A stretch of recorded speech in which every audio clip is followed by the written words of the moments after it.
एक तारीख जो भारत के इतिहास में हमेशा के लिए दर्ज हो गई। जम्मू कश्मीर का बैसरन घाटी, पहलगाम, जहां बर्फ से ढके पहाड़, हरे भरे मैदान और कल कल बहती नदियां एक जन्नत जैसा नजारा बनाते हैं। उस दिन वहां सैकड़ों पर्यटक थे, परिवार थे, बच्चे थे, नवविवाहित जोड़े थे, जो लोग जिंदगी की खूबसूरती देखने आए थे। लेकिन उस खूबसूरती के बीच पहाड़ों की आड़ में छुपे हुए थे वो दरिंदे जिन्होंने इंसानियत का कोई सबक नहीं पढ़ा था। दोपहर के करीब 2 बजे अचानक गोलियों की आवाजें गूंजी, चीखें उठी, 26 निर्दोष जानें चली गईं। ज्यादातर वो जो सिर्फ घूमने निकले थे, जिनका कोई कसूर नहीं था, जिन्होंने कभी किसी का कुछ नहीं बिगाड़ा था। भारत रो पड़ा, लेकिन कुछ लोग रोए नहीं। कुछ लोगों की आंखें लाल हो गईं और उन लाल आंखों में एक ही संकल्प था, जवाब मिलेगा। और जवाब ऐसा होगा जो पूरी दुनिया याद रखेगी। 22 अप्रैल 2025 शाम के 4:17 दिल्ली का साउथ ब्लॉक। राष्ट्रीय सुरक्षा सलाहकार अजीत डोभाल अपने ऑफिस में एक गोपनीय फाइल पढ़ रहे थे।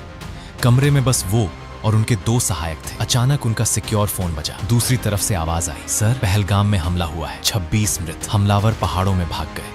इनपुट मिल रहा है, लश्कर का हाथ है और सर, पाकिस्तान में जश्न मनाया जा रहा है। डोभाल ने फोन रखा। कुछ पल के लिए वो बिल्कुल चुप रहे, फिर उन्होंने खिड़की से बाहर देखा। दिल्ली की शाम थी, आसमान में लालिमा फैली थी। उन्होंने धीरे से कहा, बुलाओ सबको अभी। अगले 45 मिनट में साउथ ब्लॉक के सबसे गोपनीय कमरे में 5 लोग जमा थे।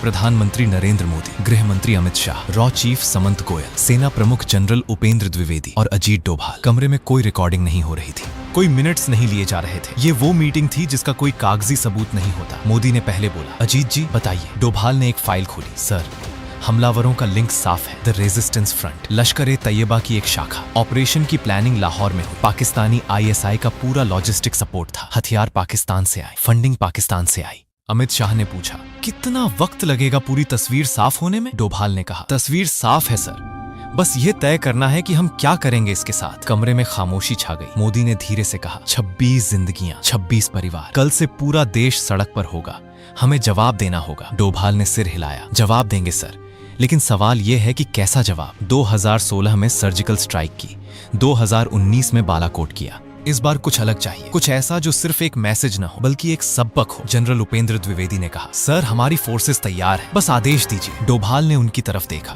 फिर मोदी की तरफ और कहा, सर, मुझे 96 घंटे दीजिए। इसके बाद जो होगा वो सिर्फ एक एयर स्ट्राइक नहीं होगी, यह एक ऐसा ऑपरेशन होगा जो उन्हें अंदर से तोड़ेगा। मोदी ने एक लंबी सांस ली, फिर कहा, 96 घंटे, लेकिन उसके बाद जो भी करना हो करो, भारत इंतजार नहीं करेगा।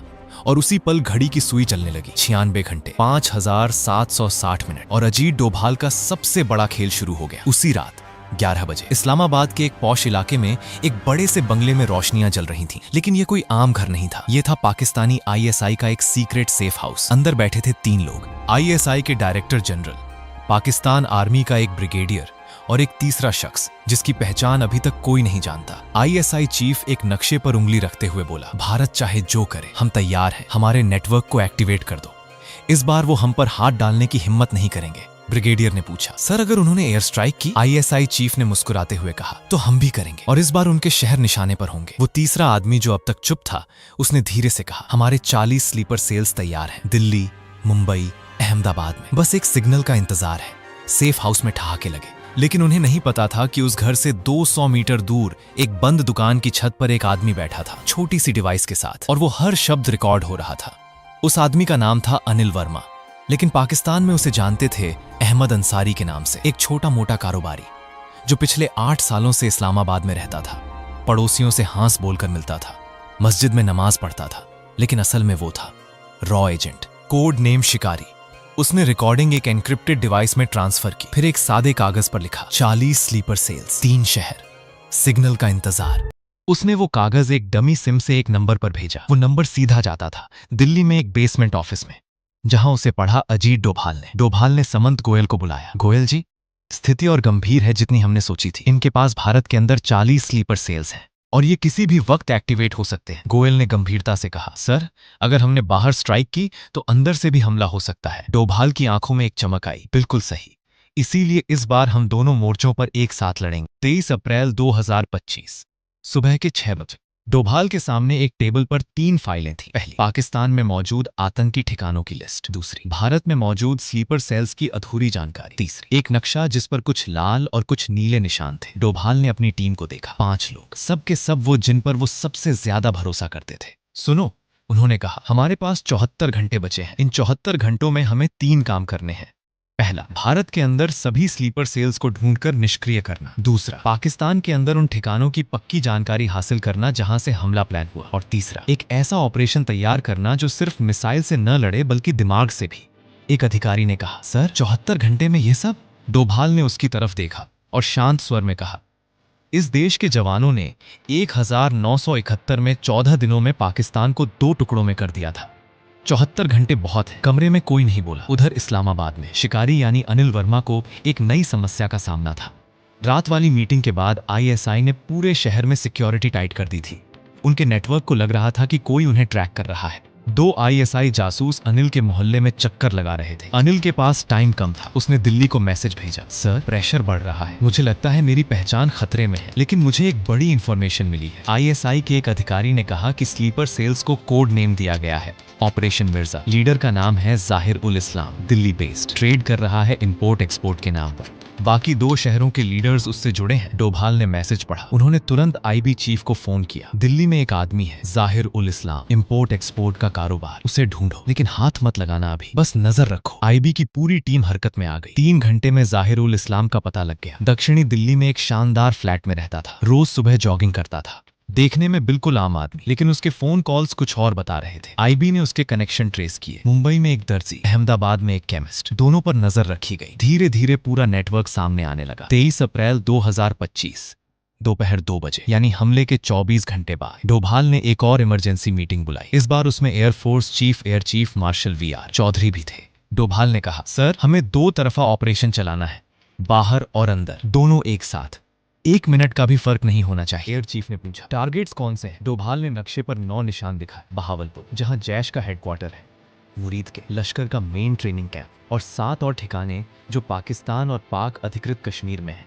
यहाँ से हमारे ऊपर आतंकी भेजे जाते हैं, इन्हें मिटाना है, लेकिन सिर्फ इन्हें, कोई सिविलियन कैजुअलिटी नहीं। जनरल उपेंद्र द्विवेदी ने पूछा, और अगर पाकिस्तान ने जवाब दिया? डोभाल ने शांति से कहा, वो जरूर जवाब देंगे और हम उसके लिए भी तैयार हैं, लेकिन उससे पहले हम उनके अंदर से खोखले कर देंगे। मोदी जो अब तक चुप थे, उन्होंने कहा, अजीत जी एक बात बताइए, क्या इंटरनेशनल कम्युनिटी का प्रेशर होगा? डोभाल ने मुस्कुराते हुए कहा, सर इस बार हम ऑपरेशन शुरू करने से पहले पूरी दुनिया को सबूत देंगे। पहलगाम हमले के तार पाकिस्तान से जुड़ते हैं। इसके इतने सबूत हमारे पास हैं कि कोई देश हमारे खिलाफ नहीं बोल सकेगा, और जो बोलना चाहेगा उसे याद दिला देंगे कि 2008 में मुंबई में भी यही हुआ था और दुनिया चुप रही थी। मोदी ने सिर हिलाया, ठीक है, प्लान को फाइनल करो।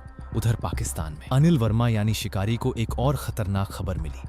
आईएसआई ने एक सीक्रेट मीटिंग बुलाई थी और उस मीटिंग में यह तय हुआ कि अगर भारत ने कोई भी एक्शन लिया तो ऑपरेशन मिर्जा को तुरंत एक्टिवेट कर दिया जाएगा, यानी भारत के अंदर हमला। अनिल ने तुरंत यह जानकारी दिल्ली भेजी, सर इंडिया ने कोई भी एक्शन लिया तो वो अंदर से भी मार करेंगे। स्लीपर सेल्स को ऑर्डर मिलेगा, आपको पहले स्लीपर सेल्स को क्लीन करना होगा, उसके बाद बाहर। डोभाल ने यह मैसेज पढ़ा और एक लंबी सांस ली। यह एक शतरंज की बाजी थी। अगर पहले बाहर मारो, अंदर से हमला होगा। अगर पहले अंदर साफ करो, उन्हें शक होगा और वो अलर्ट हो जाएंगे।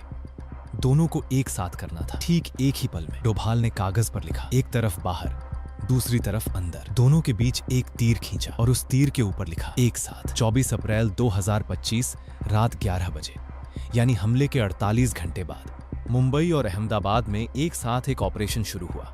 इसका नाम था operation silent. NIA, IB, raw और राज्य पुलिस की स्पेशल यूनिट्स ने एक साथ काम शुरू किया, लेकिन बेहद चुपचाप। दिल्ली में जाहिर उल इस्लाम के फ्लैट के पास एक आम दिखने वाली गाड़ी खड़ी हो गई, जिसमें से 2 लोग निकले, आम कपड़ों में, हाथ में सब्जी का थैला, लेकिन उनके जूतों में सेंसर थे जो जाहिर के घर में मौजूद हर डिवाइस की फ्रीक्वेंसी ट्रैक कर रहे थे। मुंबई में उस दर्जी की दुकान के ठीक सामने एक मरम्मत करने वाला आया। बिजली का तार ठीक करने के बहाने उसने पूरी दुकान को स्कैन किया। अहमदाबाद में वो केमिस्ट जब शाम को अपनी दुकान बंद कर घर लौट रहा था, तब उसका रास्ते में एक्सीडेंट हुआ, मामूली, बस उतना कि एनआईए की टीम को उसके फोन की क्लोनिंग करने का मौका मिल गया। धीरे धीरे पूरा नेटवर्क एक्सपोज हो रहा था। डोभाल की टीम अब जानती थी कि कितने लोग हैं, कहां हैं और कब एक्टिवेट होंगे। 25 अप्रैल 2025 सुबह 3 बजे, यानी हमले के 61 घंटे बाद। अनिल वर्मा के लिए यह रात बेहद खतरनाक थी।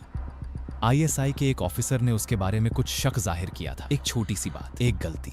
3 हफ्ते पहले अनिल ने एक एन्क्रिप्टेड कॉल की थी। वो कॉल 12 सेकंड की थी, इतनी छोटी कि नॉर्मल सर्विलांस में पकड़ में नहीं आती, लेकिन आईएसआई के एक जूनियर एनालिस्ट को उस 12 सेकंड का फ्रीक्वेंसी पैटर्न कुछ अजीब लगा। बस यही काफी था। अनिल को भनक मिली कि उसके घर के आसपास चहल पहल बढ़ी है। उसने तुरंत दिल्ली को मैसेज किया।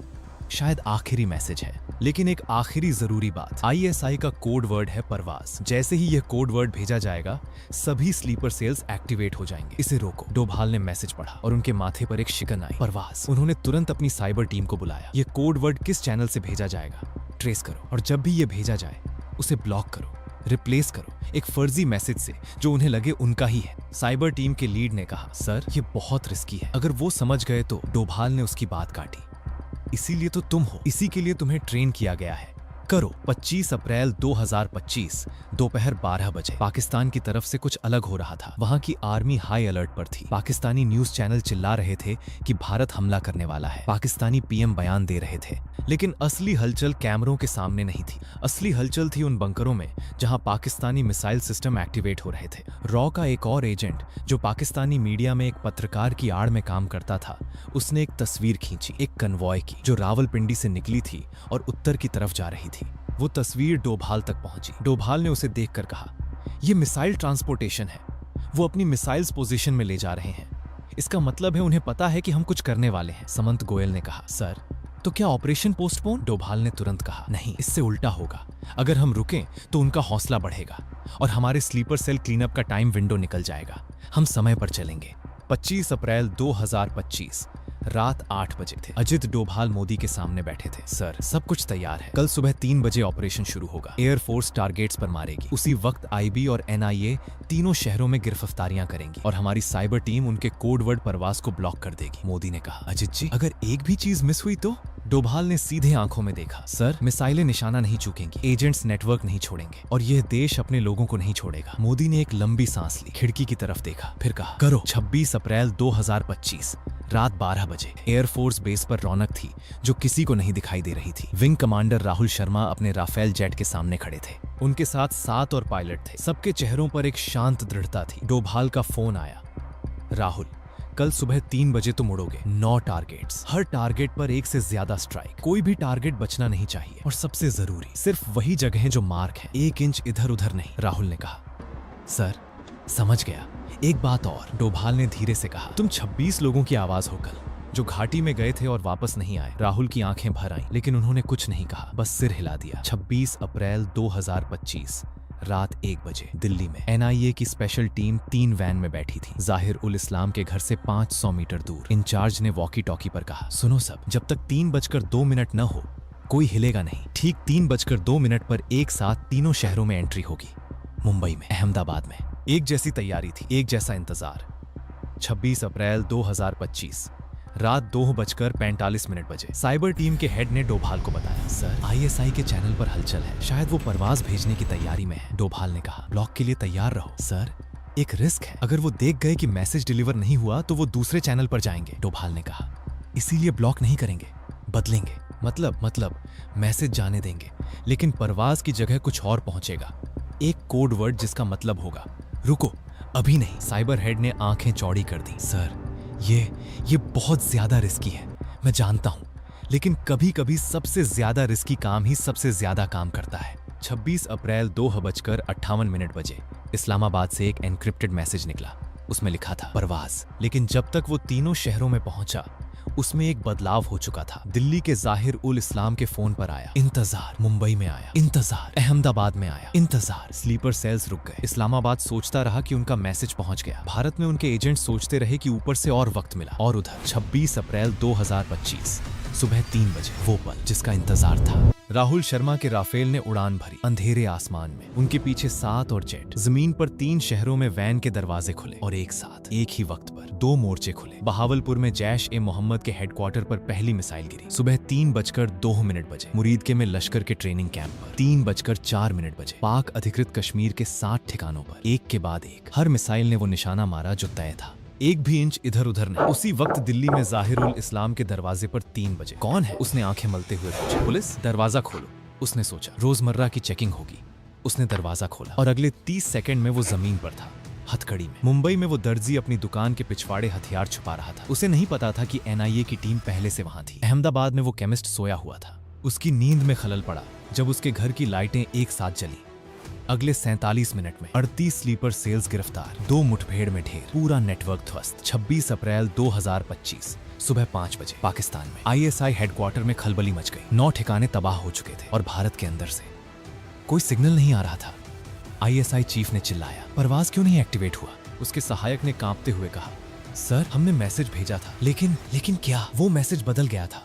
ISI चीफ की आंखें सिकुड़ गई। उसे समझ आ गया, उसके साथ खेला गया था, लेकिन कैसे, कब, किसने? वो कभी नहीं जान पाया। 26 अप्रैल 2025 सुबह 6:30 बजे साउथ ब्लॉक डोभाल के ऑफिस में एक कप चाय थी, ठंडी। उन्होंने समंत गोयल से पूछा, नुकसान? सर सभी पायलट सुरक्षित लौट आए, हमारा कोई कैजुअल्टी नहीं। और उनका? सर 3 लाहौर के बाहरी इलाके में उनके एजेंट पकड़े गए, 9 ठिकाने पूरी तरह नष्ट, 38 स्लीपर सेल्स कस्टडी में, 2 एनकाउंटर में मारे गए। डोभाल ने एक लंबी सांस ली, फिर बाहर देखा। दिल्ली की सुबह थी, लोग उठ रहे थे, चाय पी रहे थे, अखबार पढ़ रहे थे, बच्चे स्कूल जाने की तैयारी कर रहे थे। उन्हें नहीं पता था कि रात को क्या हुआ था। उधर इस्लामाबाद में अनिल वर्मा यानी शिकारी, उस रात ISI ने उसके घर पर छापा मारा था, लेकिन वो वहां था ही नहीं। रात 12 बजे ही डोभाल ने उसे मैसेज किया था, शिकारी निकलो अभी। और वो निकल गया था।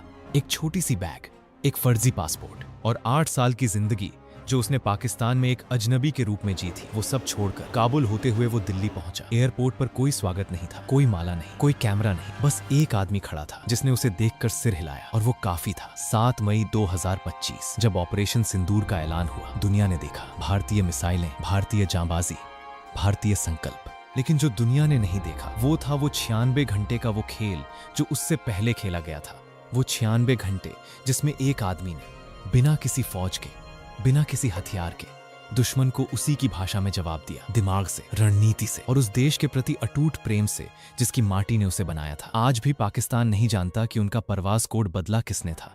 आज भी वो नहीं जानते कि उनके 38 एजेंट्स कैसे एक ही रात में पकड़े गए। आज भी उन्हें लगता है कि शायद उनके नेटवर्क में कोई कमजोरी थी। कोई उन्हें बताएगा नहीं, क्योंकि सबसे बड़ी जीत वही होती है जिसमें दुश्मन को यह भी पता न चले कि वो हारा। हम सबको दिखते हैं वो सैनिक जो बॉर्डर पर खड़े हैं, हम सबको दिखते हैं वो पायलट जो आसमान में उड़ते हैं, लेकिन कुछ लोग ऐसे भी होते हैं जो छाया में काम करते हैं, जिनका नाम नहीं होता, जिनके लिए कोई परेड नहीं होती, जिनकी तस्वीर कभी अखबार में नहीं आती, जो पाकिस्तान में 8 साल जीते हैं एक अजनबी की जिंदगी ताकि देश सुरक्षित रहे, जो रात को जागते हैं ताकि करोड़ों लोग सो सकें, जो बिना किसी गवाह के लड़ते हैं और बिना किसी तमगे के जीतते हैं। ये कहानी उन्हीं के लिए है, उन अनाम हीरोज के लिए जिनका नाम हम नहीं जानते, लेकिन जिनकी वजह से हम आज यहाँ हैं। ये कहानी वास्तविक घटनाओं और खुफिया रिपोर्ट से प्रेरित है। कुछ पात्र और संवाद नाटकीय प्रभाव के लिए काल्पनिक हैं।